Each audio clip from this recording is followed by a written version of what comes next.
Welcome everybody to the 27th edition of The Art of Assembly with the title The Arts as Playground for the Urban White Middle Class with a question mark.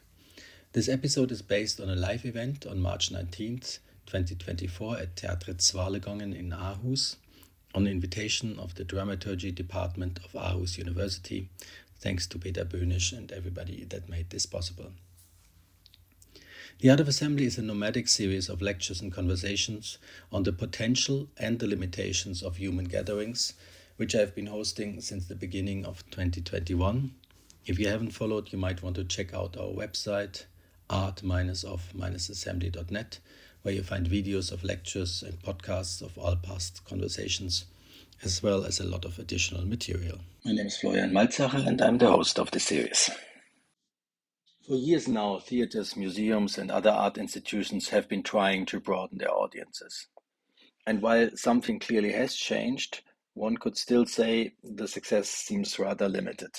The Western art field, and I would say especially theaters, still mainly assemble a white urban middle class.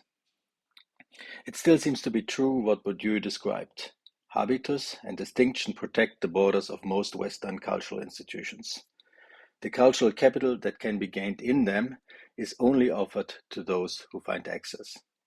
As Bourdieu says, taste classifies, and it classifies the classifier.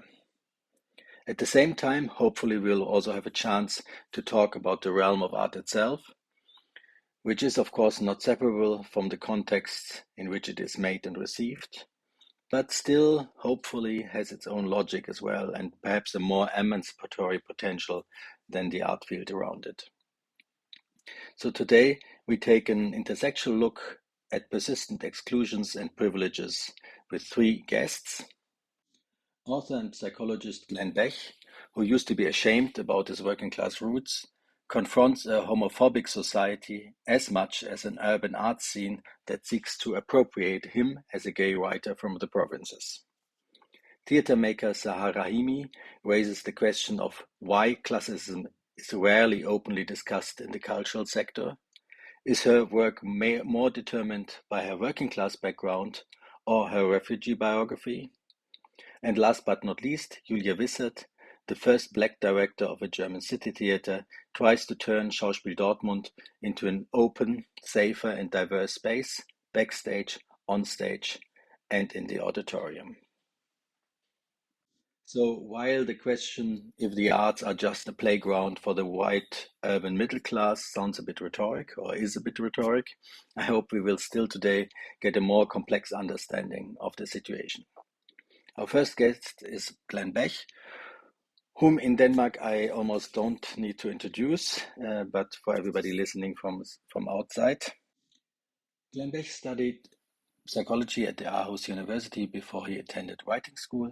His debut novel, Farsgebiet, Fatherhood, published in 2021, was described by critics as an, quote, insanely beautiful debut, and quickly made Glenn a very well-known author in Denmark.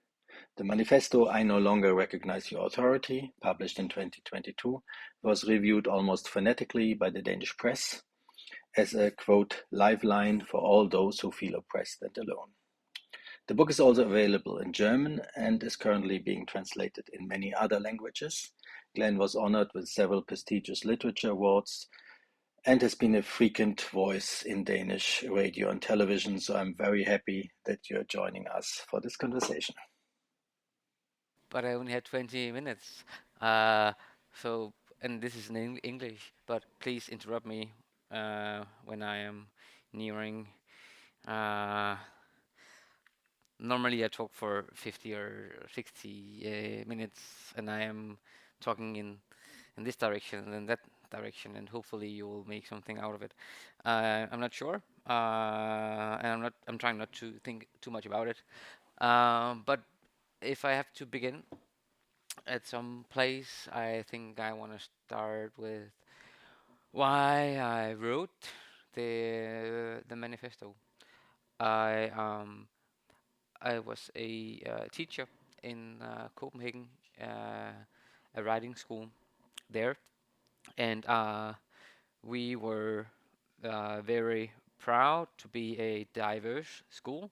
we had a non-binary teacher for the non-binary students, and we had a teacher of color for the students of color. And we thought that was we were very proud about that, and they had casted me to teach the I don't know they I had written something about class, and they thought maybe that was also suitable in a way. And but it's I soon realized that um, because it costs 14,000 Danish kroner to attend this school. So when I was teaching there, and I looked at the students around the table, I didn't recognize any young people like me.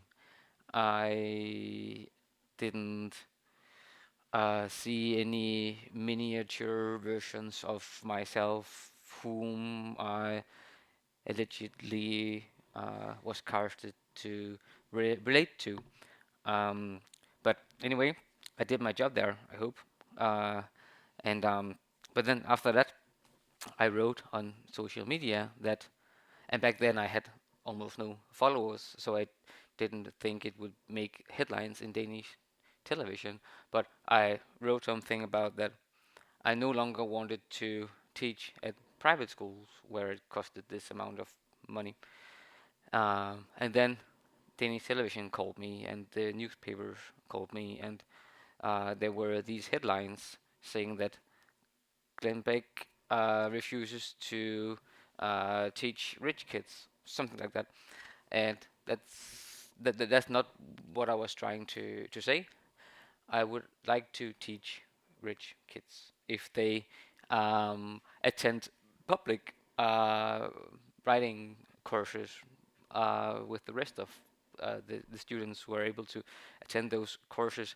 It would be uh, stupid of me to sort of. I mean, if you wanna affect the your society, it is the heads of the rich kids that you sort of have to get yourself into, right? So I try to do my best to accept going out and giving lectures here and in Ishøy and Brøndby and Horsens, and I sort of try to spread myself across as much as I can. Then something else happened. I also taught at a different school. I didn't teach there. I was just going there to give a lecture. Sale, a private school in Copenhagen, it costs a lot of money to have your children to attend that school. And I was visiting them, and they were, of course, as always, very nice to me. That's a bit annoying as well, because when you're mad at someone, it's a bit annoying when they're nice and nuanced in their own way. And but they were really updated in terms of uh, environment and uh, gender and also ethnicity. I would say they were much more enlightened than maybe I am and was. Um, but then I wanted to test them just a bit, to trick them, because there was this Danish party that suggested that they tried to make it into policy, but it didn't really happen. But they wanted to sort of, okay, so the policy was about, let's try and um, rearrange our students according to the income of their parents. So sort of across Denmark, spread children according to their parents' income, like real class change making. It never went into real policy making. But and I don't know if it fixes all of the issues I am addressing, but I think it's an interesting thing to think about. So I went on this stage, and maybe it wasn't the best uh, approach that I chose, but I went and then I pointed towards 10, 15 students sitting just right here, and I said, how about you guys, tomorrow morning you switch to Ishøy High School. and then it just became a bit awkward to be there, um, because of course they didn't want to do anything like that. So um, there's there's the Danske Bank way, the Danish banking. What's that called in English? That I mean, you can paint your pillars in front of your institution in the colors of the rainbow 1 month a year, and then you can signal to the world that you are being on the right side of history and you're fighting for the right people. But in behind the walls, it's business as usual, and it was sort of the same thing, I think, here. I mean, I know that in the 70s you didn't take selfies, but if you could, I think you would have taken a selfie with like a working class kid. If you were living in Copenhagen, belonging to upper or just middle class. From what I've known, it was sort of there was a cultural capital in inviting a sort of lower class person to your parties and then saying showing the rest of the company that you're actually one of the people in a way, like you would support Liverpool as well, or Brøndby in Denmark, or Dortmund, I don't know, in Germany. But and then we can take turn fighting for being the one who has whose cultural capital. I mean, after, and I mean, then maybe gay people were the next in line, and then colored people were next in line, and then uh, trans people were next in line, and then we can sort of compete sort of against each other to be the one to be taking selfies with. Um, that was just one of the things I wanted to raise as well. But and I could on and on about that, but uh, I think I wanted to talk about class and sexuality or gender just specifically. I don't know how much time I have left, but I'm just gonna give it a go anyway. I uh, I saw this documentary um,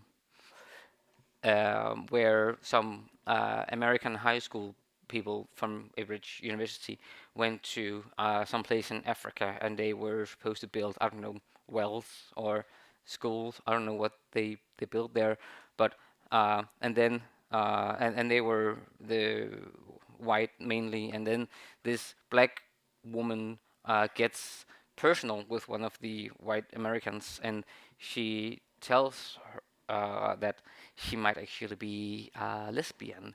She's not sure, but she might think so. And then the American white girl is like pure joy. She's like, just live your full potential. You have to be open about this, and the world will, you know, treat you the way you deserve, and that sort of thing. And then the minute the white college American people left Africa to go back to the States, this black girl came out to her tribe and family, and she was murdered. And they have been writing about that, which brings me to back to some of the issues that I am facing. I think talking about class and gender in Denmark, and I am battling a bit with the sort of Copenhagen-based queer scene, just a bit. You're laughing. You know about it. I never realized how many people have been writing information newspaper. But okay, so the thing is, I guess, um, when you're where I'm from, and you learn that being gay is sort of a sickness, and you sort of have to make your voice. You know this story. You have to make your voice deeper and play football and arms into your body, and that shit. And then you move to Copenhagen, and you become I became a part of the art scene.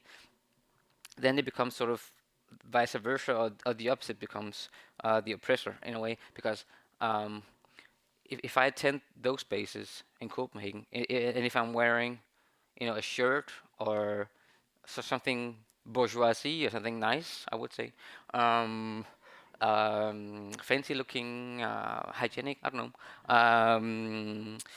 Then they're sort of quick to put you in the category of being, cisgendered, or they read that, okay, this man looks like a man, presents himself as a man, looks like he comes from a social background where, I don't know, it's like I face a lot of prejudice about not being as uh, open-minded and as being as sexually, I don't know, engaging as, or I don't know, as colorful maybe as the other ones there. It was like I sort of I and it's a bit because for me making the journey, or it's a bit weird to call it a journey because there was nothing journeyful about breaking away from where I'm from, and then going to where I am now. But it was all about leaving things behind, and I sort of I mean it was like I refused to wear my class background as battle scars. I refused to present myself as someone coming from somewhere.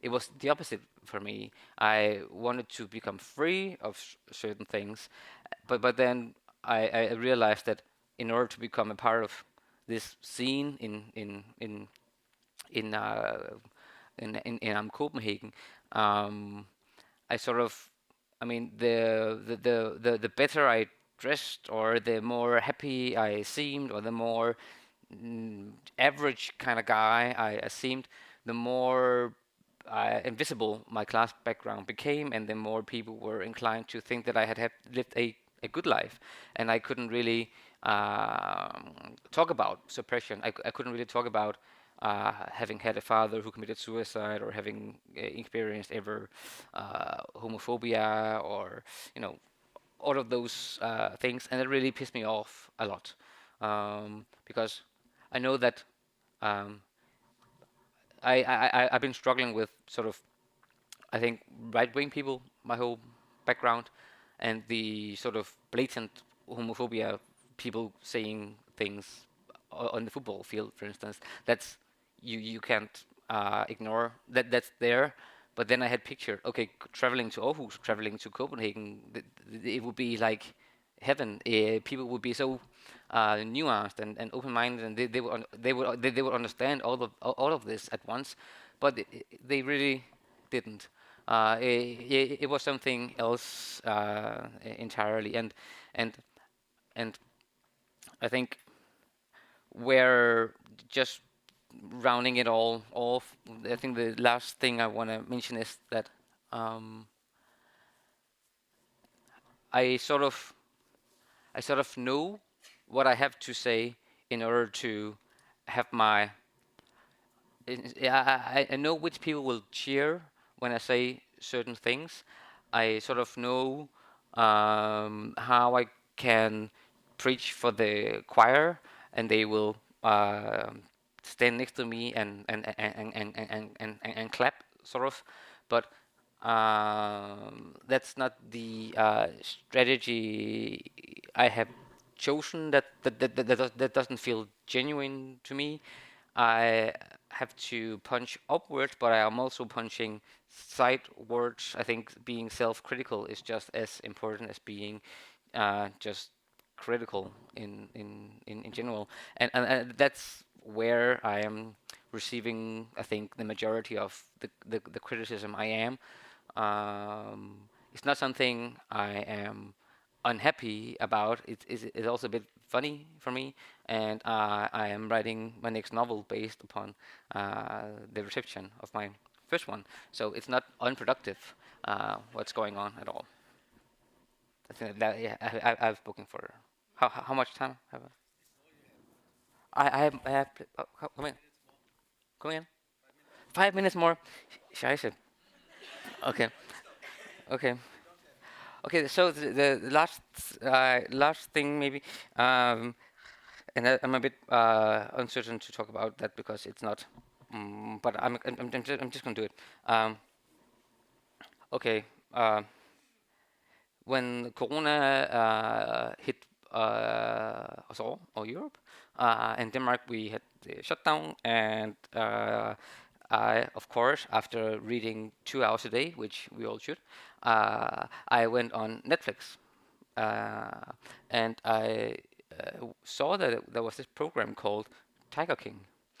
Uh, I'm not gonna recommend it today, but either way, uh, I think it was this. It's true crime slash sort of working class porn in a way, and it's for those of you who don't who doesn't know what it's about.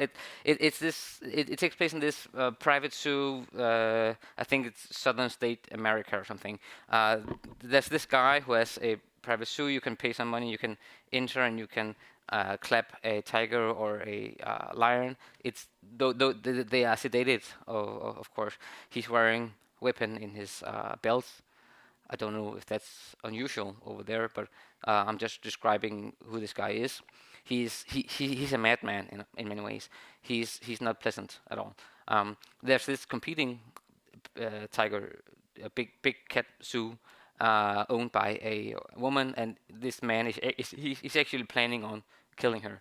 I think they do kill her. He's in prison right this moment. Either way, okay, but I had this friend, and I think we were still friends. I'm not. I hope so. We she's a critic. Um, she's one of those critics who, there are different books you can put your hand in, and then you can swear upon certain truth. I think the yin and yang thing is true. It's a mix between individual responsibilities and social responsibilities. And she's the one who says that it's all about structures, all the time, always, doesn't matter what. And so she watched this show, and she was so appalled by how disgusting this man is, then that her critical piece was just being appalled first sentence and then all the way through. And that surprised me or hurt me just a bit, maybe because Tiger King reminds me of my uncle in many ways, and I just thought that okay, so this willingness to see structures and not individual, it didn't include white trash Trump grows land uh, part of our part of that country, and I became a bit anxious or afraid that um, I mean maybe we are risking a lot of voters here. Maybe we are giving away freely a lot of voters. I mean, isn't it a failure? Isn't it embarrassing for, let's say, the left wing in Denmark for Pelle Dragsted or Pia Olsen Dyr or something? Isn't it kind of embarrassing for those people that the people who are making the least money in Denmark are voting right wing? Isn't that the group that historically you're supposed to address and talk on behalf of? How come that changed? Um, and mm so, for instance, I think my smaller brother, who is cis and white and hetero and those things, he's also blind on one of his eyes, and he's an addict and doesn't work. He's unemployed. I think he has more in common with a black taxi driver in Copenhagen than he has with Mette Frederiksen, uh, the prime minister, right? But if he logs on TikTok or Instagram, he sort of learned how to self-segregate into certain identity categories, which I don't think, which I think is unhelpful, because I think we can speak across those categories in terms of class, in terms of how much money you are making, in terms of where you're from, in terms of which the length of your education. And that I think that's my whole project in a way. And to say that I like I am from I grew up and I am from the sort of yellow Denmark. I am from I mean people where I'm from vote disgusting things. They vote for disgusting people. You know, that's where I'm from. And then I entered uh, upper class cultural elite Copenhagen, right? And I have I am sort of friends with both. I would say I hope so.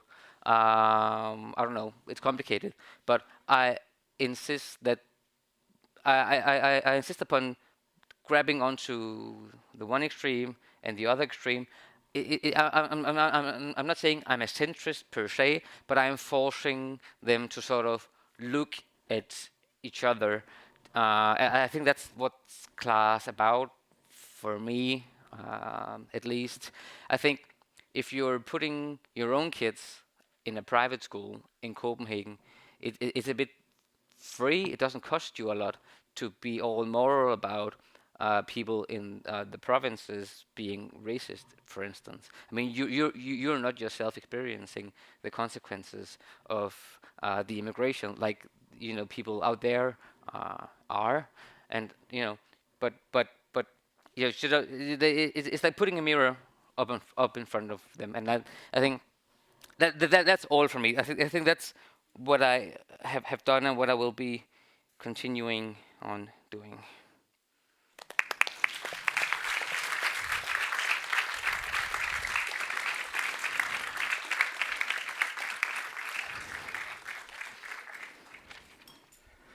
Thanks a lot, Glenn. And we will move right on to the next speaker. Sahar Rahimi, born in Tehran and living since her childhood in Germany, is a theater director, performance artist, and author.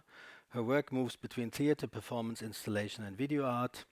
You studied at the Institute for Applied Theater Studies in Gießen and were co-founder of the group Monster Truck, which is, I guess, one of the best-known German independent theater groups of recent years, with which you received, amongst others, the Tabori Prize in 2019.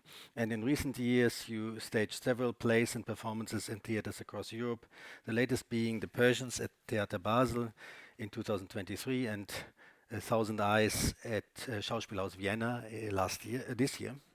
And thanks for being here, and the stage is yours. So good evening. Thank you for the invitation to Arts of Assembly. I'm happy to be here. Lately, my 6-year-old daughter and I were swimming in the municipal pool when she suddenly asked me completely out of the blue this question: "Mommy, what are the rules of theater?"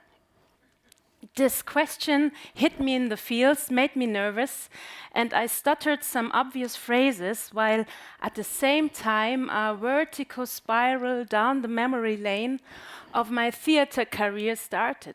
Oops. She had asked the most difficult question a theater maker can be asked.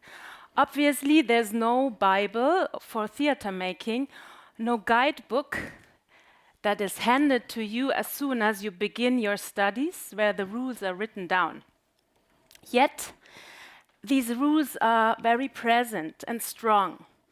They are repeated, rehearsed, reassured. They are invisible, implicit, and violent.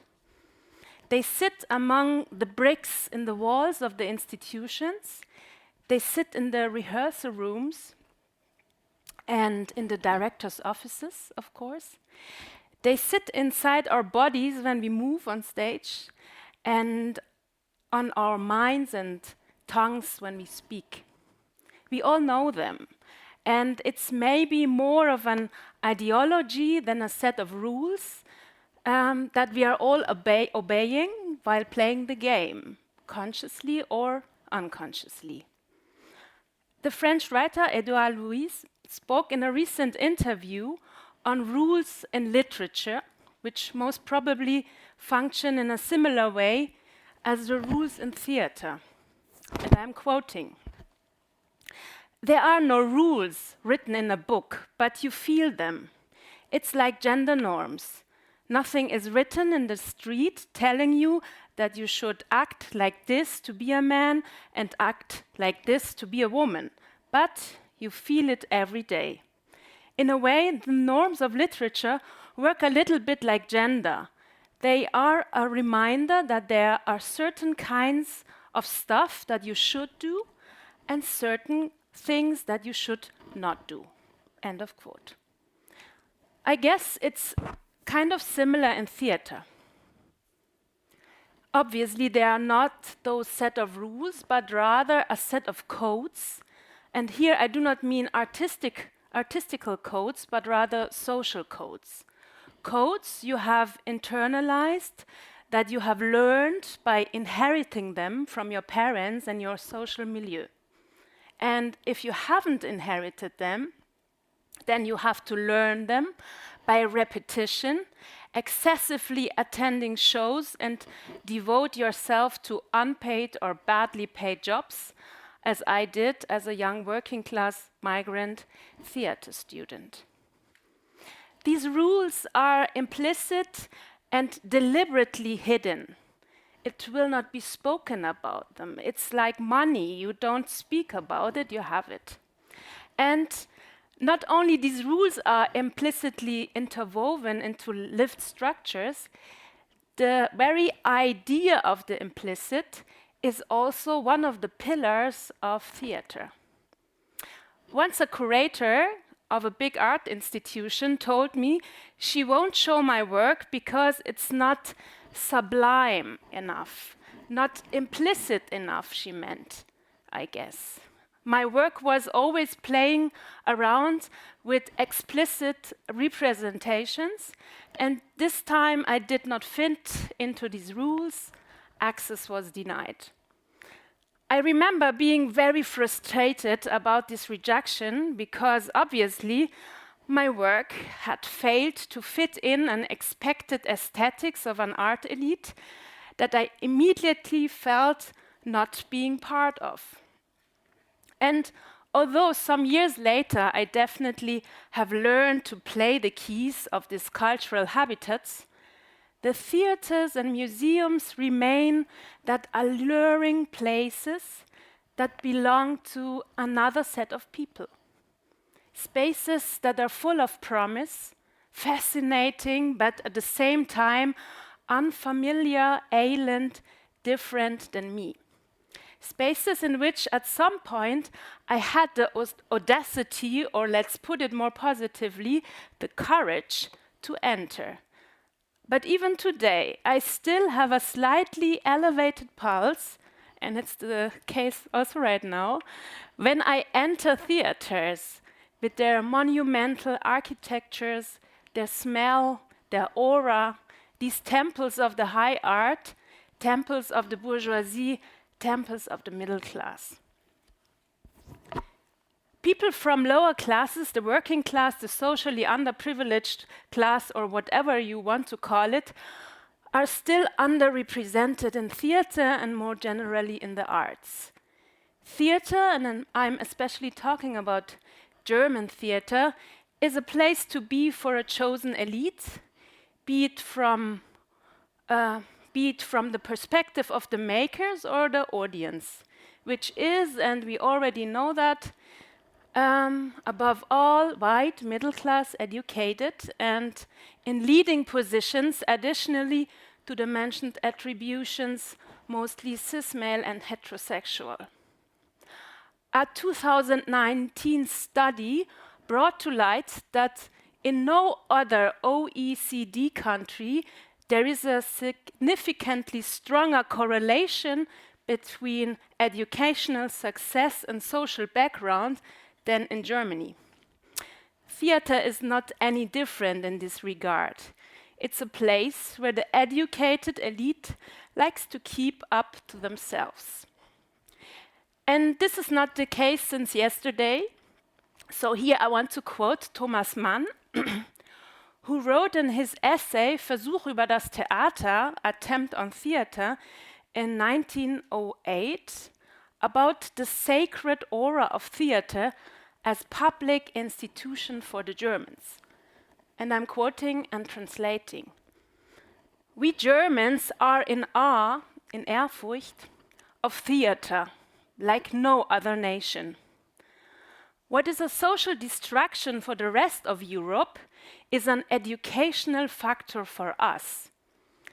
The other day, the German Kaiser explained to a French actress, just as the university is the continuation of the grammar school, the theater is the continuation of the university for us. And here Thomas Mann continues. Only here could a work such as Die Schaubühne als eine moralische Anstalt betrachtet, the theater considered as a moral institution by Friedrich Schiller, could come to light. Only here could Bayreuth be conceived and realized. That the theater as temple is possible is owing to a German belief, and its deeply serious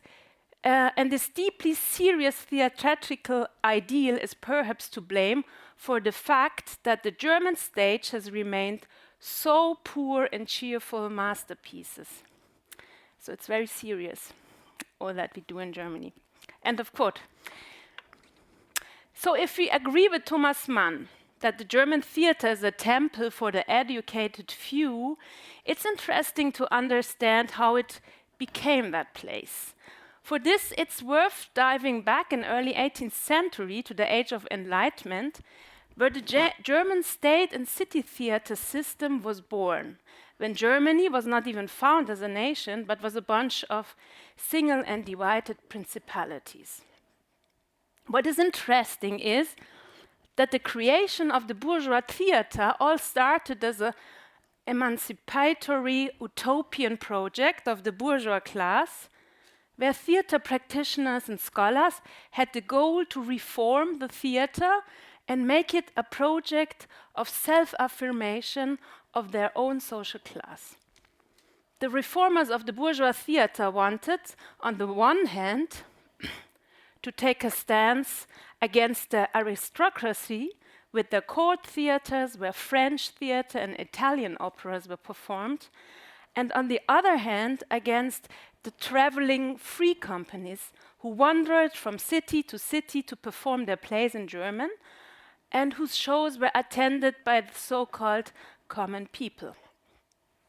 So on an institutional level, the reformers wanted to abolish the traveling theater and build fixed theater houses with stable ensembles and establish the so-called Intendantenmodell, Directors model, and organization structures that were hierarchical and male-dominated, other than the systems of the traveling groups, where you often had women as leading the traveling groups, Prinzipalinnen, principals they were called.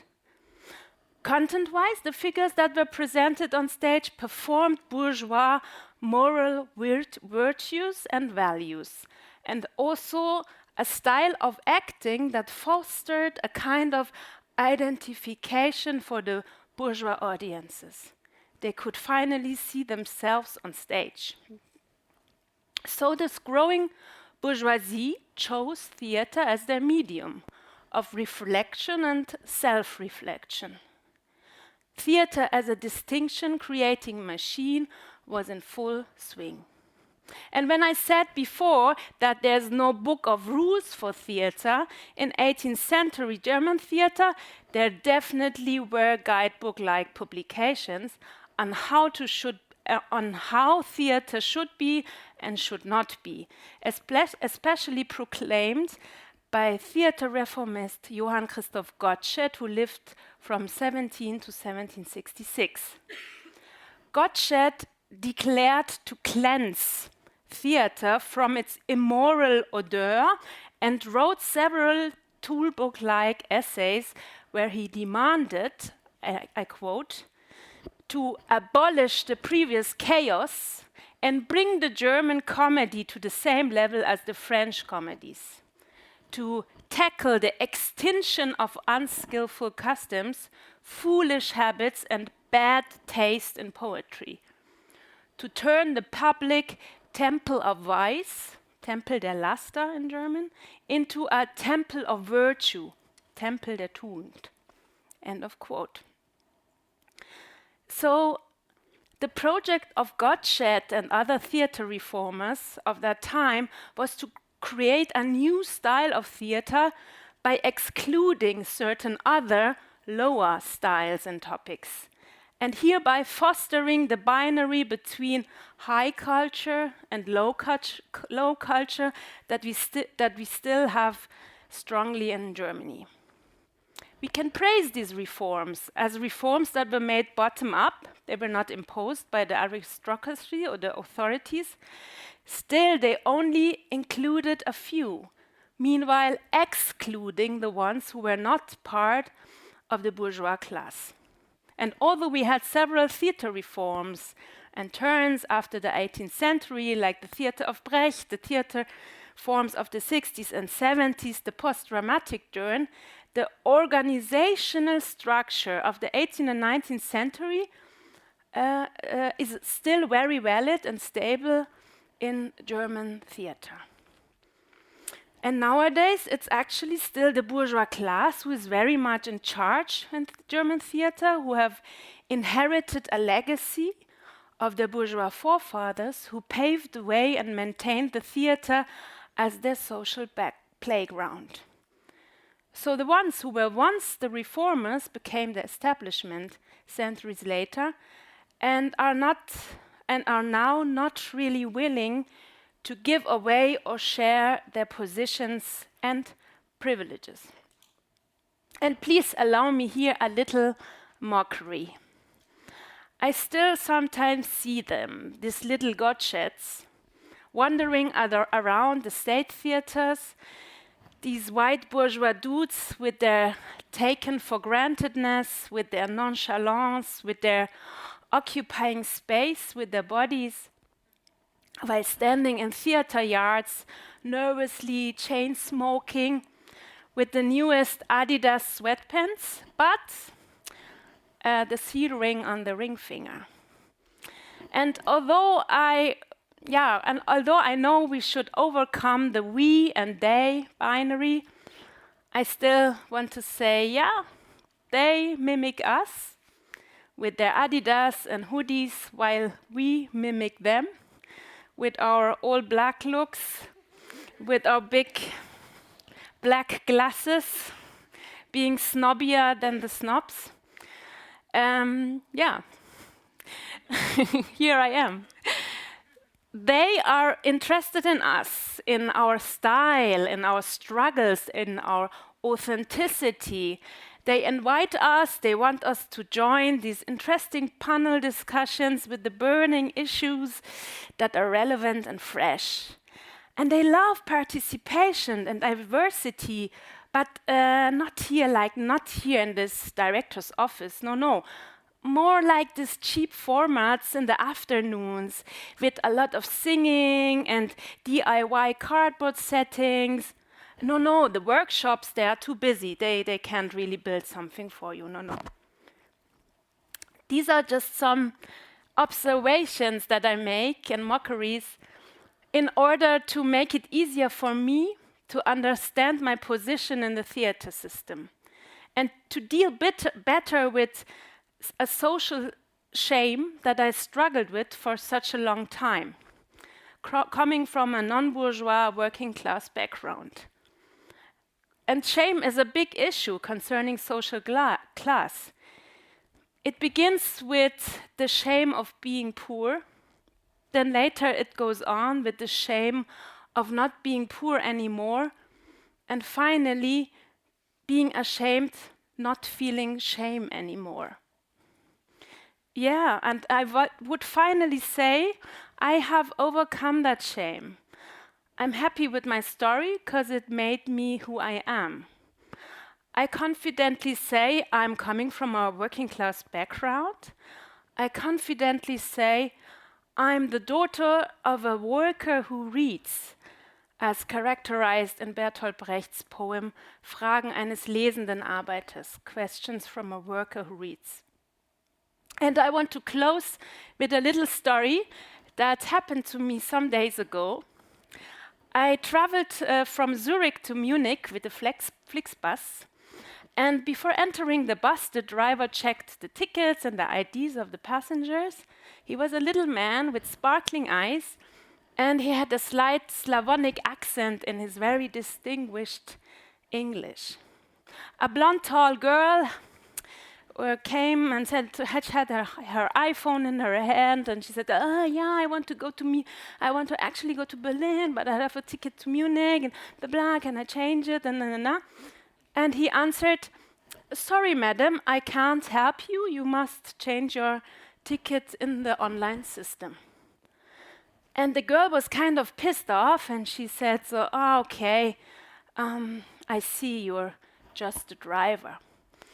And then the man responded, "Madam, I'm not just the driver, I'm the driver." This driver is my hero because he formulates a working class self-confidence that I'm trying to reach every day, overcoming these feelings of shame and inferiority. And indeed, he's not just the driver. If he refused to drive us home that night, we would have been stuck in bloody cold, overpriced Zurich. So, he's the driver, and that is very beautiful. Thank you.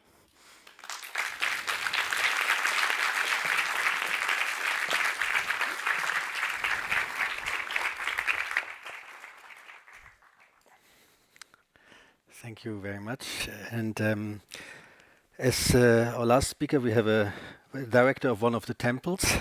Julia Wissert has been artistic director of Theater Dortmund since 2020. And Schauspiel, yeah, but I had this, and then I looked at the website, and there it says theater. Okay. Okay, Schauspiel. It's not to mix up the hierarchies.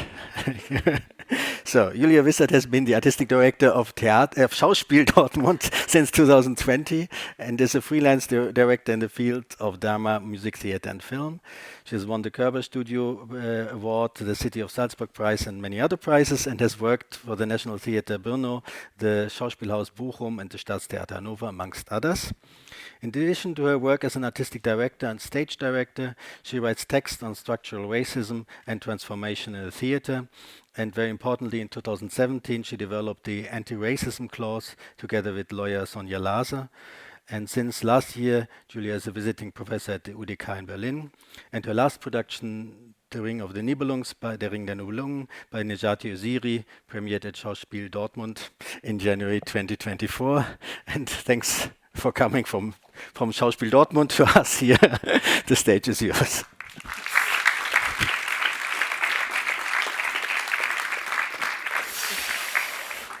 It's important to keep the hierarchies clear. So I'm really happy that I get to speak after Sahar, because I feel like one of those men with the cigarettes outside in those rooms. And I want to give you a little bit of direction from where I'm speaking from. And I am used to hierarchy and power, and so I was told I have 10 minutes. So my thoughts are a bit shorter maybe and a bit more fragmented, but maybe we get to speak about them later a bit more.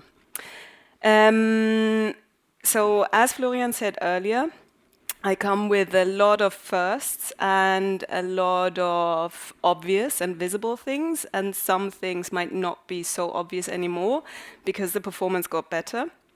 But it is true, I became Germany's youngest and first black artistic director in a city theater at Theater Dortmund, but I'm only responsible for Schauspiel Dortmund in 2020. And for those of you who don't know me, which is probably everybody, I love working from resistance, and I love working from the resistance and the opposition, and I love working with this idea of course. And so when I started working with my team, we thought we can create an institution which overcame everything that Sahar was speaking about. But then COVID hit, and instead of fostering closer connections between us, the representatives of the institution, Schauspiel Dortmund, and the individuals who might not otherwise have engaged with the theatre, or maybe even each other, it became impossible to connect at all. We, like everybody else, had to implement the most elaborate safety measures, or Schutzmaßnahmen, to avoid contact with colleagues or with people in general. Staying distant became the new premise for our work and real life. The barrier to come into the theatre got even higher. But we moved into the digital realms. We doubled the theatre online. Zoom calls became portals to audience and artists. Social media platforms transformed into overwhelming town squares. From virtual concerts to online workshops, cultural experiences, once tethered to physical spaces, transcended their limitations. Soon, the number of people making use of our digital program declined, probably because it was too much and not enough at the same time. Parallel to this, a global movement against the systemic killing of Black people confronted many parts of German society with the uncomfortable truth that different bodies experience different levels of safety. People rallied in the streets of Germany to fight for the bare minimum, the ability to live in Germany as a Black, African, or Afro-diasporic person. It seemed for many another divide was being created between us, between those screaming racism and those who considered themselves good people. I say for many because for those who are marginalized every day, this experience of systemic inequality wasn't news. Rather, the fact that the resistance became more visible to the mainstream created a moment of empowerment. And I'm speaking on this one issue specifically, as me and the institution I work for are being confronted by it directly. I am the only Black artistic director in a Stadttheater. I'll leave you with this fact, hoping it will inspire the multitude of questions and answers and assumptions it could inspire. In recent years, there has been a notable surge in the visibility and power of various social justice movements. These movements, ranging from disability rights to LGBTQ+ advocacy to environmental activism, class equity, have gained influence through grassroots organizations. For traditional white dominant societies and their institutions, the rise of social justice movements represent a seismic shift in power dynamics, which overlap with the aftermath of a global pandemic and economic crises all over the globe. These movements are demanding accountability from institutions and individuals who have historically held privilege and perpetuated/benefited from these inequalities. Schauspiel Dortmund, like most theaters in Germany, also used to be one of those places which perpetuated an idea of a German society that never existed. Is white, male, Christian, cis, just unambiguously normal. And I'm saying this, I didn't want to say anything, but I'm saying this in this space because I realize it's very unusual for me to be in a space like this space. And I'm saying this because we had the feminist fighting day on Saturday. This is literally not in the script. And one of my genius colleagues who is curating this day, she said that we should break iftar. And so she organized the breaking of iftar, and we did this. And something really, really fantastic happened because we didn't think it through. And we broke iftar. And of course, someone came and asked for a prayer room. But we only thought about breaking iftar, and what could happen afterwards would, of course, be a performance. But if someone wants to break iftar, of course, they want to pray maybe afterwards. And so we had to organize for the first time ever in the history of Schauspiel Dortmund a prayer room. And I'm telling you this because it was one of the moments where I thought this is such a colossal mistake we did, that we didn't obviously already organize a prayer room.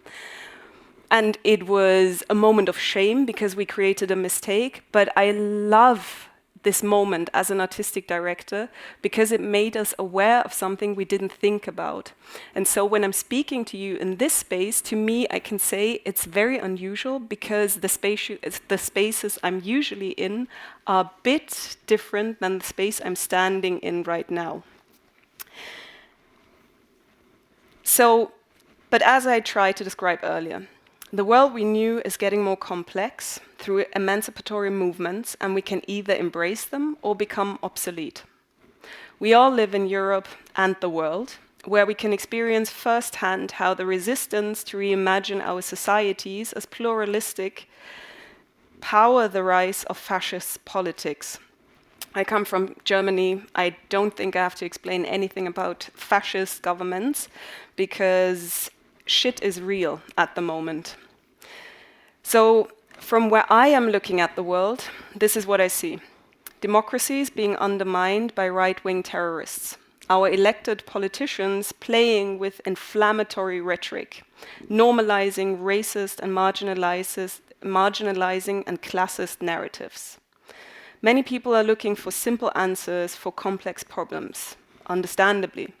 Emancipatory movements are pushing the boundaries for all of us, and the communication between these opposing sides is being disrupted or distorted with everyday violence as a result. In the middle of all this, theaters are searching for their role.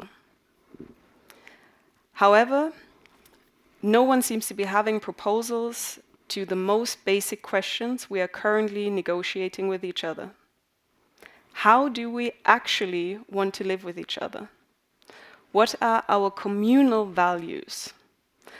What societies are we imagining with each other?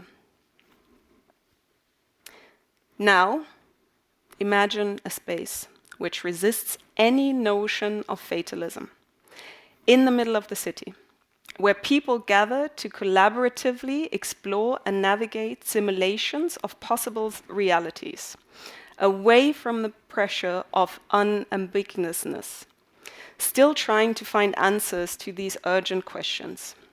At the heart of these spaces are experts in co-creation, facilitators skilled in guiding participants through complex communication processes to uncover deeper truth and insights. Here, individuals are encouraged to experiment freely, to pose questions, and to engage in dialogue with others, including those who hold opposing viewpoints, like Glenn said earlier. It is understood that through this diversity of perspectives, richer understandings and solutions can emerge. Within these spaces, there are designated areas for experimentation, where individuals can delve into simulations of diverse scenarios and potential futures. In the evenings, research proposals are being presented to the public. Afterwards, everybody is invited to share what they have experienced. Periodically, experts from various fields visit these spaces to share their research findings and engage in dialogue with participants. Through readings, presentations, and discussions, experts provide valuable insights and provoke thought-provoking conversations, enriching the collective exploration of possibilities. In this seemingly utopian vision, these collaborative simulation spaces become catalysts for collective learning, innovation, and societal transformation. By fostering open dialogue, embracing diversity, and nurturing creativity, they empower individuals to co-create a more inclusive, equitable, and resilient future for all. And surprise, imagine, this space already exists. It's a Stadttheater.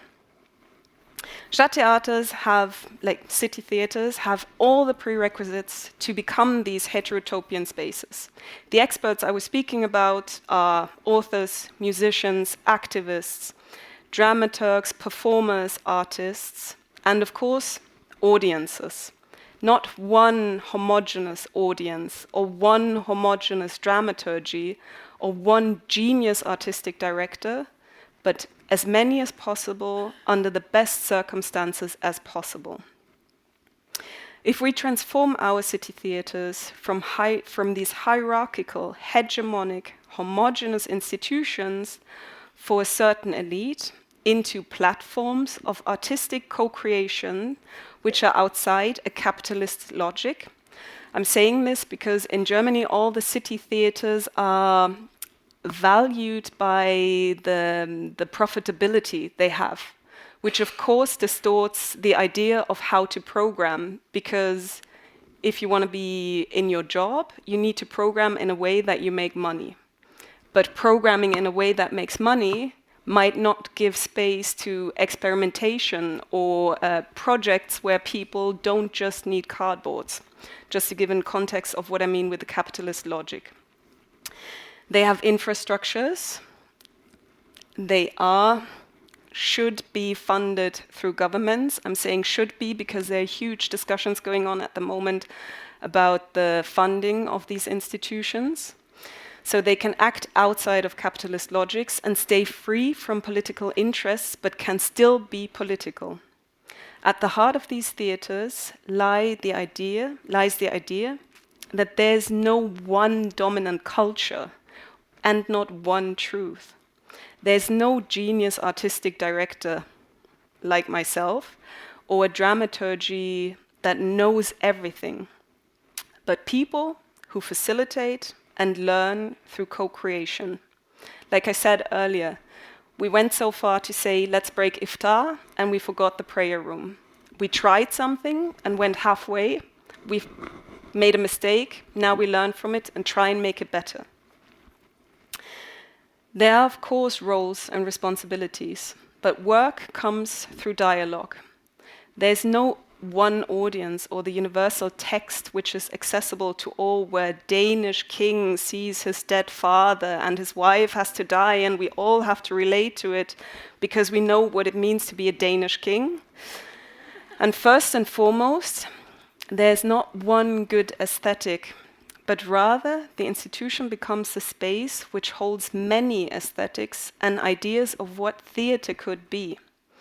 A space of radical democracy. I know, it's absolute insanity. Absolute insanity, and I'm saying this as one of those artistic directors. However, I still want to invite you to speak about the transformation of irrelevant theatre institutions, which really, really no one is interested in anymore. And I'm saying this again as an artistic director, but it's my private opinion, of course, to spaces where we can train our trembling thinking, as Edouard Glissant calls it. And I'm quoting, "Tremblement is thinking in which we can lose time searching, in which we can wonder and in which we can counter all the systems of terror, domination, and imperialism with the poetics of trembling. It allows us to be in real contact with the world and with the peoples of the world. It's metaphorical, but it's also real, concrete." And I love this quote because it feels like the perfect description of what we're trying to do at Schauspiel Dortmund.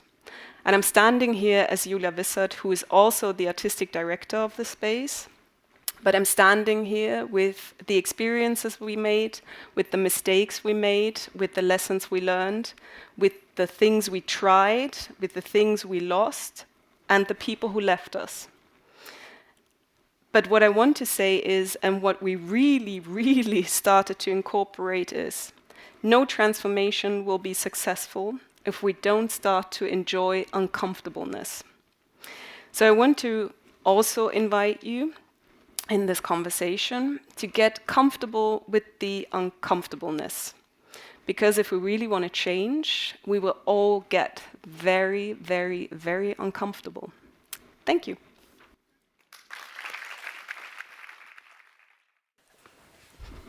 Well, thanks so much, everybody, for sharing all this and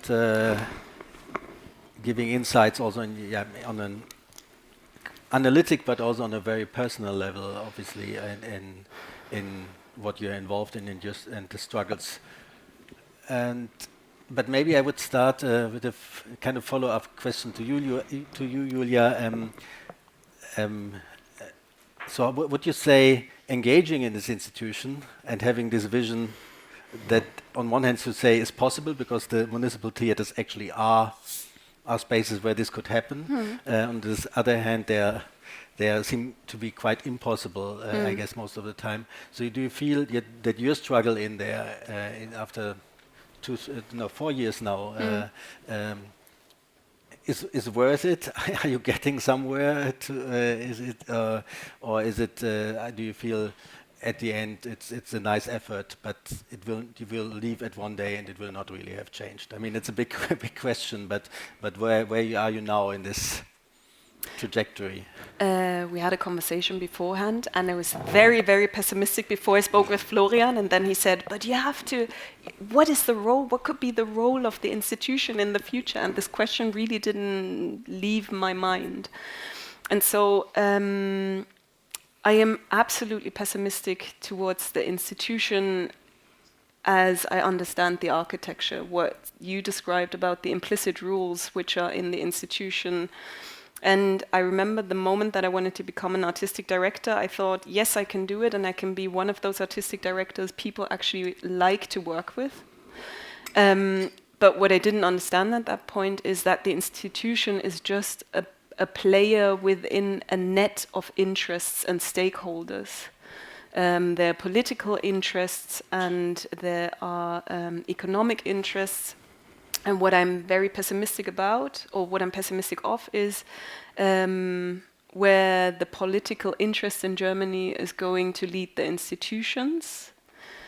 However, what I can say after 4 years of a lot of conversations and a lot of communication, that I can see I have fantastic colleagues who 5 years ago thought I was a crazy person with strange ideas about speculative fiction, and who now think it has never been different than the way it is. And that means we have an ensemble which is where there's a lot of representation. We work inclusively with disabled artists. We have a very high number of people who present female, who work in decision-making positions. And the other day, one of my colleagues said to another colleague, but what is so special about her? Because, I mean, it's always been like that. And this colleague was like, but it was an amazing moment, because apparently it seems so normal that it's not an irritation anymore, because it's always been like that. And I think that's the best thing that could happen, that there's not a discussion about what is happening and why are we doing this, but rather this moment of, but what's so special about her? It's always been like that. It's always been like that we speak Albanian on stage. And so this is really fantastic to me, but I'm saying this very euphorically, knowing, I'm being serious when I'm saying I'm really, really worried about what's going to happen in Germany politically, and whether the change we are trying to implement is going to be sustainable change, and whether the change is going to be supported after the next elections. I think we will probably come back to, or we for sure will come back to this, but I maybe want to bring in one thing that I mentioned in the beginning. So we talked about the art field and about the art scene, about society, but since you all are artists and express yourself with artistic means, I would like maybe to a moment try to speak about art, even though I know, of course, art is not separated from these things, but since you choose to express yourself as artists, I assume that you must believe that through writing, through directing, through being on stage, it's possible to open a space that allows some kind of empowerment, liberation, or alternative views, or are you as pessimistic about about? I mean, I know the construction art itself is problematic, but about the possibilities of your artistic means.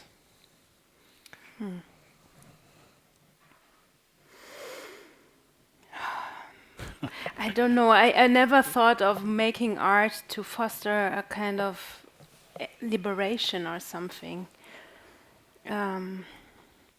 For me, I have kind of, it's maybe just like a concept that I have in my mind that is not true, but I always have like, I think that I have two minds.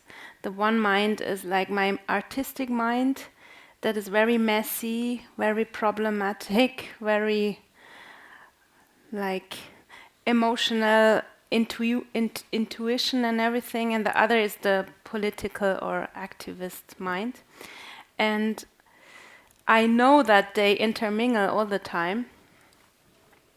But in my artistic work, I have really other questions than I have when I think about the speech of today or something. I don't try to be strategic about it. It's at least the thing that I am searching for. It's somehow that I want to like escape all this framework that is there. I don't know, kind of forget my identity. I mean, when I think about why I came to theater, it was like, for me, it was the I came to theater because I thought it is the space where I can forget what kind of role I have in society. That was not so conscious, it was completely unconscious. But I thought it is this place where it's not about that you are called scheiß Ausländer in the bus, because it's the theater. There are other values, and I can be a dog or a monster, but not an Ausländer, a stranger. Because that's just my very, very subjective point of view on this. I'm really like searching for this very, very tiny moments where we kind of overcome this very violent structures in a way. Although I know it's not possible. It's there and not there all the time. I don't think that as an artist I'm not part of the problem. I'm also standing in the middle of it. As also I love this thing about the iftar, that you made this mistake and then you realized and then you try to organize.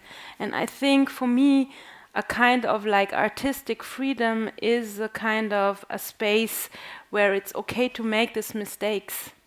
Like it's a space where you can make mistakes and then like together try to discuss them and look at them and laugh at them and try to overcome them or say sorry or whatever and try to make the next step together. But this freedom of having the space to make these mistakes is for me really the artistic place. And it's somehow, for me that's why I say it's for me kind of, I have a division in my head. And in my artistic head, I make mistakes, and it's like the mistakes that we all make, that I make maybe on stage, and then maybe we can say, oh yeah, I also did this mistake, and let's talk about it. Glenn, you also for all your books, but for the manifesto, you choose a clearly artistic way of. I mean, it's like a poem. It's like it has an aesthetic form that you write your manifesto in. So what is for you the aesthetics, the art of writing, a way to communicate? Is there some hope in writing? My first novel is difficult to read, but the subject is sort of the Danish king that we all can relate to. The example you gave before is about a suicide that has universal qualities to it, which drew in a lot of readers. The next one, the one that I'm here talking about, I think in Denmark, from what I know, we didn't talk a lot about class 2022. It was something you talked about in the 70s, and then American cultural imperialism. We just imported American political realities and just inserted them into our own. I think still not talking about class, really. So I wanted to talk about an academic sort of subject. I mean, the people I'm talking about, the ones that I feel solidarity with, or the ones that I represent. I also have an issue with the idea of representation sometimes, but they wouldn't know the term class. That's an academic way of talking. But the form that I chose is very pop-ish. It's an easy read. My second one. I didn't. I didn't want to write a revolution and then point it towards my own echo chamber. I wanted it to have a broader appeal.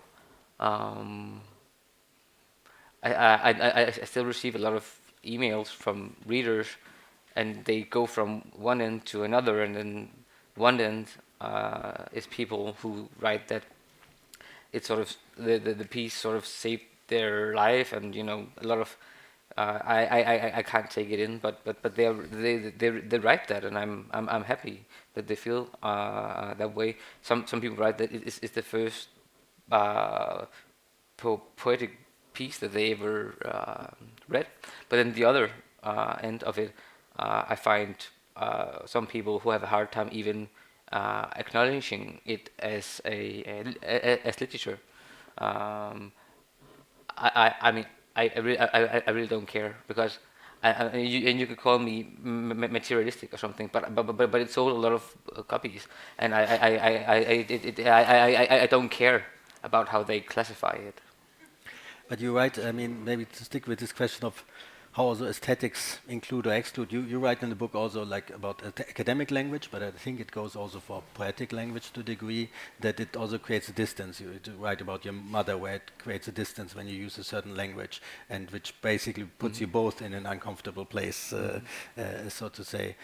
Could you talk a bit more about the maybe also the distinctions created, or the violence created, or the hierarchies created by language that you feel in this? It's the I bet you have a similar thing in Germany, but the Erasmus Montanus thing in Denmark. So you're this one who break away, and you see the light, and you're suddenly better than what you come from, and you go to the university and you learn about gender, and then you return in the weekends and you talk to your parents about that there are more genders than two, and then next week it's about environmental stuff, and you start to educate these people, and it really creates a barrier, and you get to represent um, something really violent or strange. It feels like I was kidnapped by someone who took me away, and they felt that I was ashamed of them, or it sort of, and also it's a bit difficult, because growing up with these people, I did actually early on. I think I was 5 years when I started to feel better than them. Um, I went to public school, and in Denmark I had classmates who were from other backgrounds than myself. So I didn't get a lot of role models from home, but I got them from the outside, and it started there, and so the shame became. I mean, I could play the victim and say that shame is. I mean, I could cry about it a lot, and I think I have already. But it also became like a force away from the milieu I grew up in. Right now, my main struggle is to go back again to reconcile actually with the people I left. It's like a back and forth movement in a way. I don't feel home either place, but I don't want to complain either. I mean, I sometimes I do. It's a bit confusing. I mean, if I go on in a Danish newspaper and I write something positive about my mother, for instance, then I can receive criticism about that I idealize working class women, for instance, white. I am white, and Thanks. many Danish people are. But if then I write a piece that about my shame, for instance, entering these new spaces, I can receive criticism about why am I not proud about where I'm from? Why don't I own my background, for instance? And if I don't write anything for like 3 months, and they see me posing with an Audi or something, or a minister or something, then I can receive criticism about that I sort of left the struggle. I don't care about them anymore. So, and again, I'm not complaining. It's just, I guess, I think I'm fighting on different levels. I'm fighting on behalf of people with whom I like, who I have solidarity, who I feel solidarity with. That's like the bigger scope. But on an individual level, I think I just fight to be a whole person, and I can write a crime novel next year, and I can write I don't know, something very political the year after, and people shouldn't think they know anything about me just because of that. Would you? I mean, you both when you work artistically. So are you concerned with the barriers, with the aesthetic barriers you might create, or with if your work is too elitist, too exclusive, too ableist? Is this a concern you have when you're producing something, when you're working on a piece?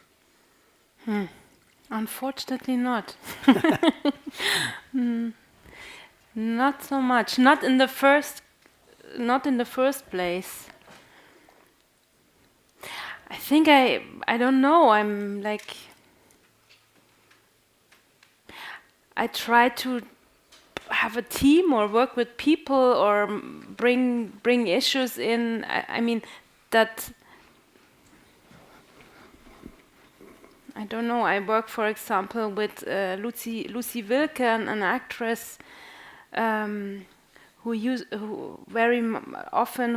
a wheelchair, and we discuss a lot the theme of the different bodies on stage and what do they represent, and how is it like for her as an actress who she cannot move without her wheelchair. And when we work in pieces where the wheelchair is not on stage, how can we create something or so on? These questions come in with the people.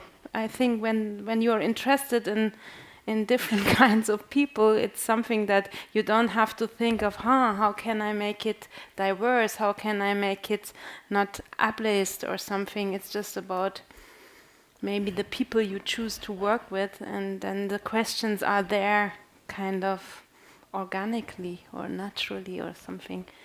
I think that's the point of views that come in, or for me it's, I don't know, I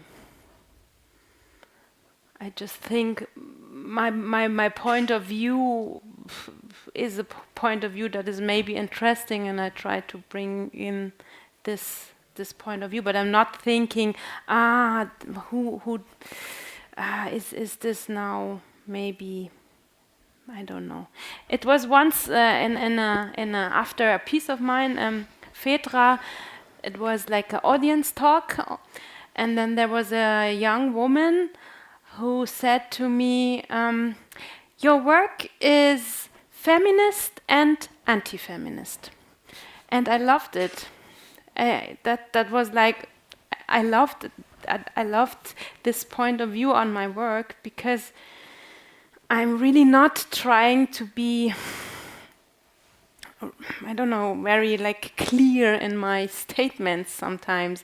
I really try to open up something and try to make something that we can discuss afterwards. And I love just that she said, for me, this work is feminist and it's anti-feminist, and then we started talking, and that was like an ideal way of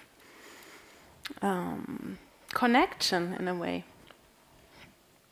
I think the problem starts a bit earlier, because I would say that what you said in what you spoke about earlier, by the time that I actually put a piece on stage, as much as I try to think about different perspectives, it's a piece in a city theatre.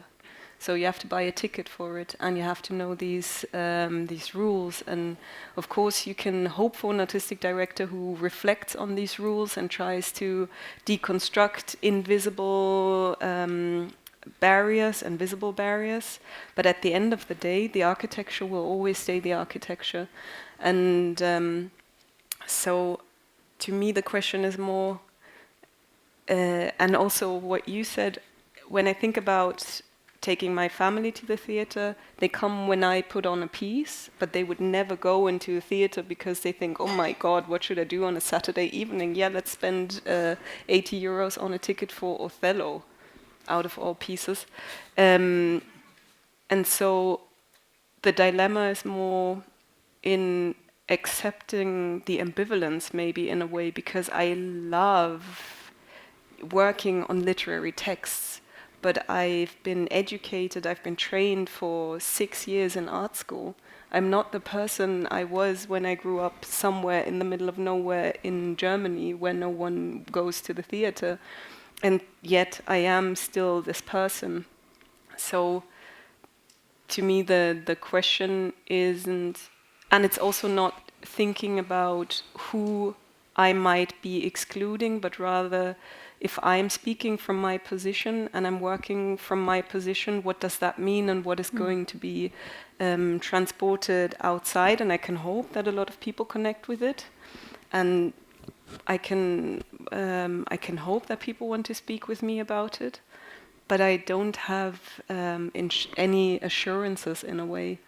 And of course, having more perspectives in the team helps, definitely. But to me, the dilemma starts within this idea of having a fixed space where art is being produced and nowhere else art production is possible. Yeah. So should we close the theaters? And I didn't say close the theaters. For some reason, apparently I come across as a very pessimistic person. I don't think close down the theaters, but I really do believe that we need these spaces which are being funded without limitations, like not saying without financial, economic limitations, but there shouldn't be rules to the financing, because as I was trying to say, I think it's extremely important that we preserve spaces where we can fight without consequences, like someone dying, because of course someone can die, but then they can get up again, and then we can try another simulation of a possible reality. And I think it's extremely important to have these spaces in order to have conversations which are difficult and aggressive or might bring you to your limits, but it's a space that can hold this. And this is only possible if these, in my opinion, if these spaces come with a certain plurality which represents a plural society to an extent. But I still think that we have to reflect on what these architectures mean, especially in Germany, because the architecture comes from a history. Like when I applied for the job of an intendant, I had a massive identity crisis, because I thought an intendant is the one who does the administration in a colony. And them standing like going, okay, so now I'm an administrator of a colony. So what does that mean? So whenever I introduced myself to someone in Dortmund and I said, hey, I'm Julia Wissert, I'm the intendant of Schauspiel Dortmund, the best thing happened. No one knows what an intendant is. So that was really helpful, because I didn't have to use the title. But I know there are spaces I use the title because the title opens doors, or brings money, or brings capital, social capital, cultural capital. But I'm not so sure about this idea of the secret, intransparent, ununderstandable institution where the genius being created behind closed doors with no one actually being allowed into the space, and there are few who can do it, and then there are those who need to be educated to be able to understand it. But rather I'd be curious about the space which says, well, there's this way of looking at theatre, and then there's another way of looking at theatre. And all of them have equal right to exist in the same space. Do you have musicals in Schauspiel Dortmund? We do. Nice. We have Das Kapital, das Musical. Because of course it has to have content. Yeah, it's the Kapital, das Musical, because the question was, how can we speak about capitalism? How can we speak about class with people who really don't know what these expressions mean, and who don't want to read 12 books of Karl Marx with words I don't understand. And so we created Das Kapital, das Musical. But what is interesting when you talk about that the theatre should be funded unconditionally in a way, and not be directly Spielball, playing ball of the politics, that in some way this was what a certain bourgeoisie, like let's say some years ago, kind of guaranteed. Like even in the 70s, people would have hated the theatre, fired the intendant maybe, but they would have never said, let's close the theatre. And that's, so in a paradoxical way, this aspect of bourgeoisie, so we have a lot of aspects of bourgeoisie still left, but this aspect has vanished, that even conservatives or liberals would say, no, the theatre we need, whatever comes in a way. So there's a shift, but maybe we open up, and we maybe can have a little bit of light. I have a question for Julia Wissert. I was just wondering if you have any good ideas on how to evaluate your practice in the theater, if it's not by the measurement of sold tickets. How should such an institution be evaluated in order to find out, sorry, I have a cold, which institutions should be funded and supported? Thank you for the question. I'm currently circling around the expression, I don't know the Danish word for it, allgemeinwohl, like general, what is it? Allgemeinwohl. Like how can you evaluate the contribution towards a society? Like, how many different audiences do you reach? How many projects with experts are you creating? Like, how many youth projects are you making? How many of the youth are actually continuing to work in the institution? How many texts in, how much programming are you offering in different languages? How accessible is your space? How are you guaranteeing that you can enter and participate with disability? Like these categories, because as much as I try to create a sort of speculative utopian vision of what the space could be, all of these things that I describe, we do them parallel to the programming. Like we created all these extra structures and all this transformation while creating the programming. And I can tell you, if you try to do it, just don't, because you will literally burn out, because there's the everyday business, and then there is the relearning of new processes. Then there's new knowledge that needs to be generated. You need to find authors who write about class. You need to find the theater writers who come with a different perspective. And all of this is extra work. And when I said in the end, all of my colleagues who left, they were amazing colleagues, but it's exhausting to having to do transformation of a very, very stable institution while also producing the numbers and the money. And Das Kapital, das Musical helps, actually. But it's like, if I were to do it again, or if someone would ask me, if you ever become an artistic director, I would, if you wanted my advice, I would advise close the institution down for 6 months and allow everyone to come together to unlearn and learn new, and maybe present every week or every 2 weeks to an audience, what have you learned this week? How is our institution going to change once you open again? What is the programming going to look like? To be transparent while transforming, but at the same time to allow time to digest all these informations and to digest all the mistakes. And I meant what I said when I said get comfortable with being uncomfortable, because it's painful to realize that the world you knew is being completely deconstructed, and everything you learned and knew about something is taken away from you. And there are these moments, there's this model of grief, you might know it, these 5 stages of grief. And then there's this state of resistance where you say no, and you just sit and everybody says no, I'm not going to go any step further. And to overcome this, the grief of having to leave a learned institution behind, that's a big step as well. And all of this costs emotional energy.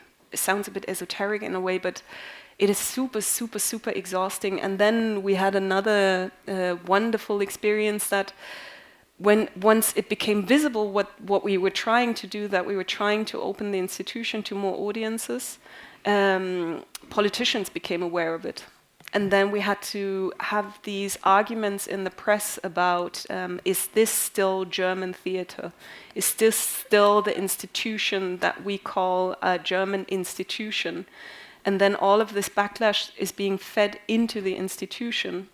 And so your colleagues will read it and they will have to deal with it, and they will know that they work in the shittiest place anyone can work in, but you still have to motivate them to say, hey, you know, it's painful, I know, but let's go and continue and see what happens.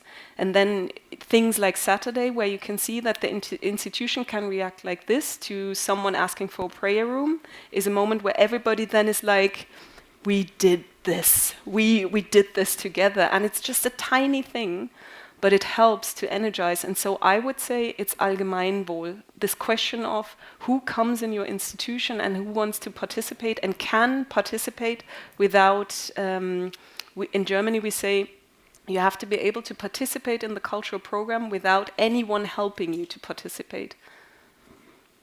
That to me, but maybe in 2 years I'll say something else. And if you have better suggestions, please, I would love to hear them. Thank you for your presentations. I was very inspired by all 3 of you.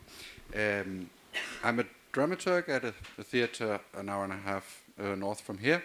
And we have been working for a long time also with trying to develop our audience and have other groups instead of all the gotchets that we also have. And I have found 2 points that I feel is sometimes overlooked, and I'm just curious of maybe if you agree and maybe have solutions to them.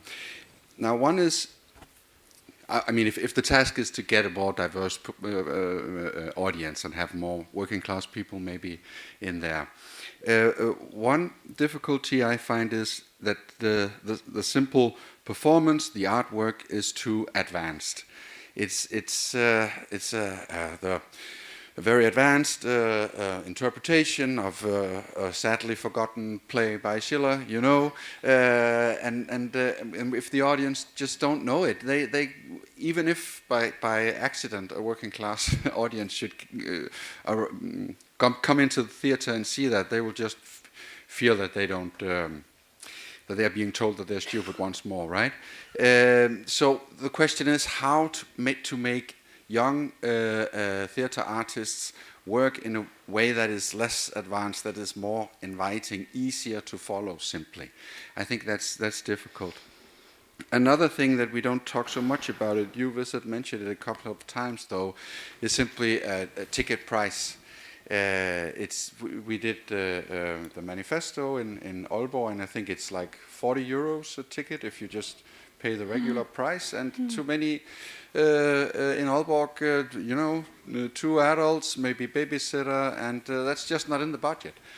And we tend to not discuss that so much because we say, yeah, people, they can afford it. Well, no, they can't. So the question is, how can we start making a theater that is finding ways out of this capitalist cage that you have described also? How can we, what do we need to sacrifice to get tickets, the ticket price down? Do you have any ideas? Consulting session. I appreciate that you asked me the question of how to get more working class people into the space, but I cannot give you the answer. I think if you are curious about, if you want to approach an audience, I would suggest speak with the people you are thinking about. Because they probably know best why they don't come and why Netflix gets them to watch Tiger King, which no one knew, and apparently everybody saw with that except me.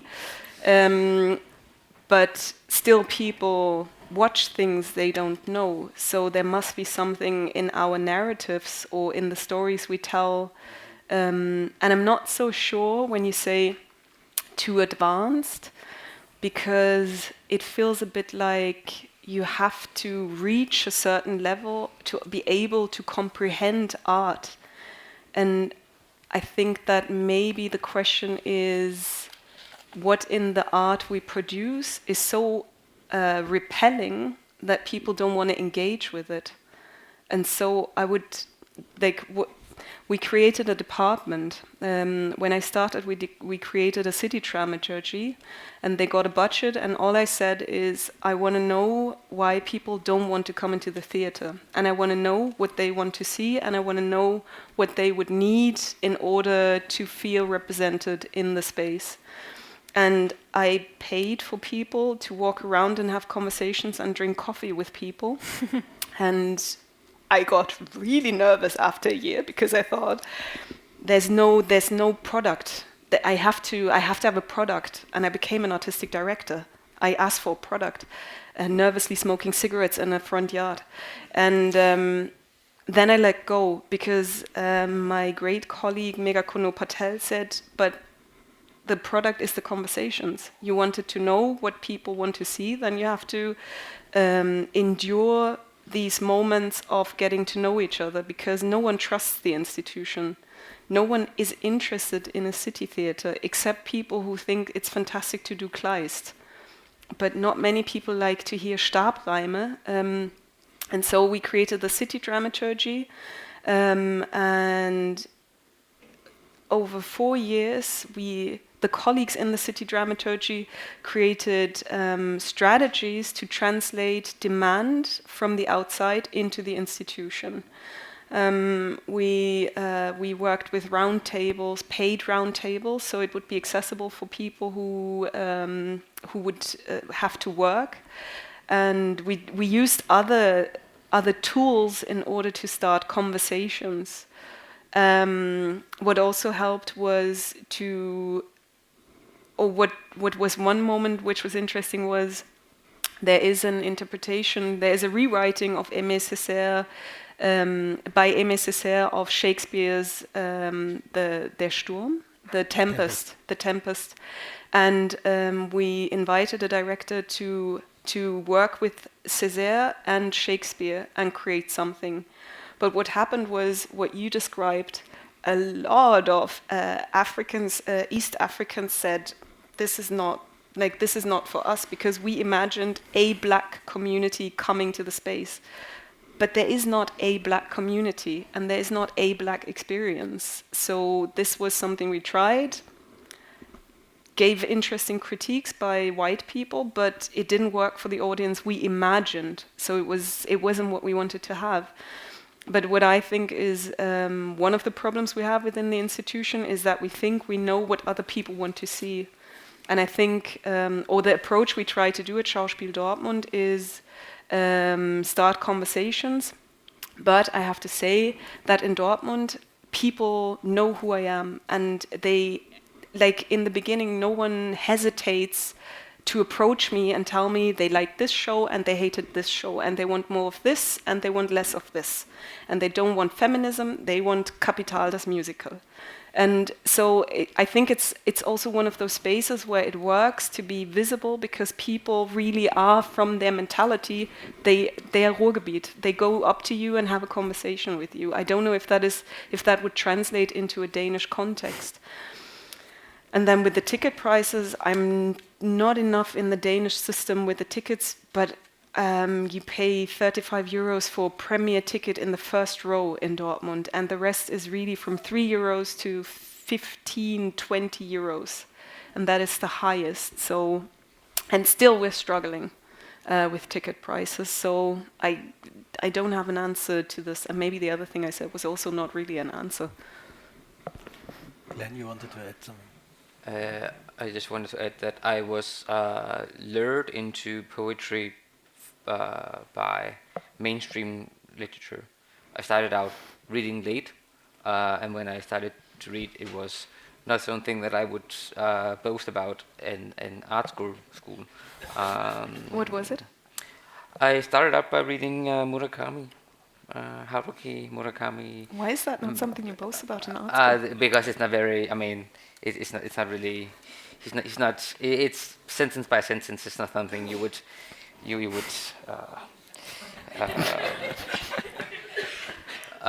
And then just I think 2 weeks ago, I went to the theater in Copenhagen.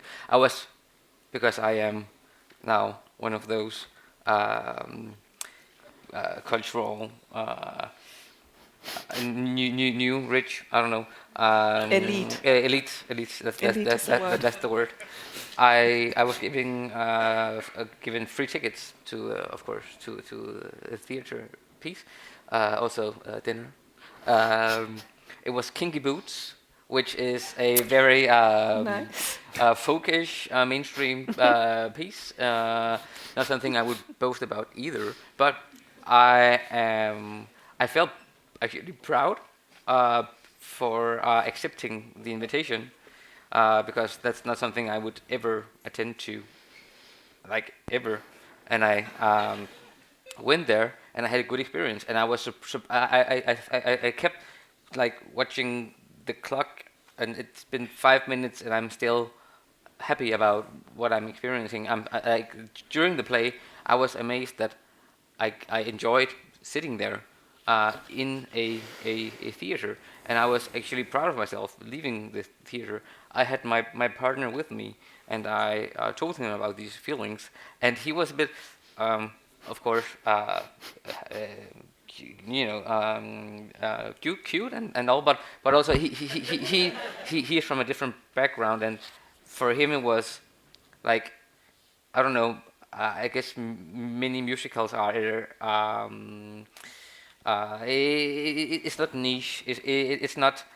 I mean, and when we stood up in our seats and looked around, and I did realize that okay, there's people here who I wouldn't expect went to the theaters normally. It was an empowering empowering experience going there. So I just thought that piece lured me into theater. So I think I am not pro abolishing the whole thing and building it up from the ground. I think do both. Do the elite pieces for people who are used to going to theaters, and I don't know. I would be so unhappy if we removed mystical poetry because of some democratic way of approaching literature. I think that they should be both still, and I'm just saying that I was lured into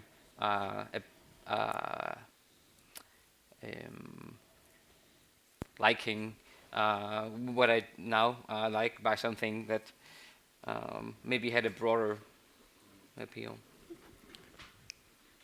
Yeah, it's not really that thought through yet, but maybe something will come out of it. I think it might be mostly for you, Glenn, the question. But now we are talking about, rethinking the art scene and the institutions. But Glenn, you've also been talking more about like society and the class society as a whole. So maybe instead, if just for the fun of the thought experiment, if we can, not talk about closing down the institutions and rethinking them from the bottom to make them more broad in their audience, could we instead, if we could close down society as a whole and then, build that up in a different way, maybe change the way we think about classes or maybe abandon classes, I don't know, but so that it will just come automatically that the institutions will, have a broader audience. What would that utopian society look like? So Yeah, and Go ahead. Great question. Take the lectern. this is maybe a question where I will be, how can you say that, afsløret. It will be revealed that I am not a Marxist. I am not radical left. I am a leftist somewhat, but I'm not radical. I don't say tear down things and build things up from the ground. I'm not that kind of person. I can talk to them and find common ground. But I am not. Just hear me out. I am not per definition against some degree of inequality. What I have an issue with is the 1% in both ends. And I think that my agenda is all about, if we just take away, let's say, if we tax the 1% just 0 point something more percentage a year, I think that amount of money could do a whole lot of difference for so many people on the bottom in our society, without even actually annoying or attacking the elites. I am interested in the extremes, in redistribution from the one extreme to the other. I am not at all for a classless society. That's not my kind of thing. When I was a young boy, I saw Pinocchio. And there's this scene where the kids are without their parents, and they're in this land where they're drinking alcohol and smoking, and they're crashing the bottles. It's anarchy, right? And there's nothing more scary to me than anarchy. I am a bit more. I need an adult to be present. I need a bit of structure and hierarchy, just a bit. is that the reason why you? I love this. Is that the reason why you are against classless societies? Just to understand it, because like when you said you're not a Marxist or someone who says the institution should be shut down and rebuilt, I felt like I got a little whiff of something. But just to understand, so you say classless society is your fear, like you attribute it with anarchy. So you doubt that humanity would be we would be able to actually create a utopian civilizations. Yep. Okay, so you're a cultural pessimist. I think I'm a realist. Okay. Yeah, I think this we keep for later because it will be What? a long Now conversation. it's interesting. Or you feel the need to? No. But like this is not the end. No, but This is just the beginning of a conversation. I feel that, but since we have to come to an end, Sorry, I yeah. would make a That's break. good. So The it's a end. cliffhanger. Happy at the It's the cliffhanger to the foyer. Yes. Okay. But maybe as a last question for here, in a way, because obviously you're all invited to with clear identity markers in a way tonight, and that's also, and you're also invited because you do that. You talk about these topics, so it's by in a way repeating these classifications or these identity markers. Do you feel that a conversation like this is actually part of the solution or part of the problem? So.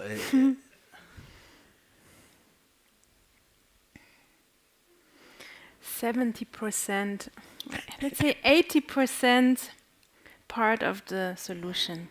I'm optimistic. 20% part of the problem. You have to answer first. I have no idea. I think your intentions are good from what I've read and what I understand. I do fight for the idea of representation to a great extent. I don't think every book that is being published in Denmark should represent Denmark. I think the majority of books should represent Denmark, for instance. So when we have a talk about a universal or subject or about class in Denmark, I think it's a good idea to invite different voices. I'm not sure we are completely three different voices. I think there's an absence still today. There is an absence or not? There is, I think. Who is it?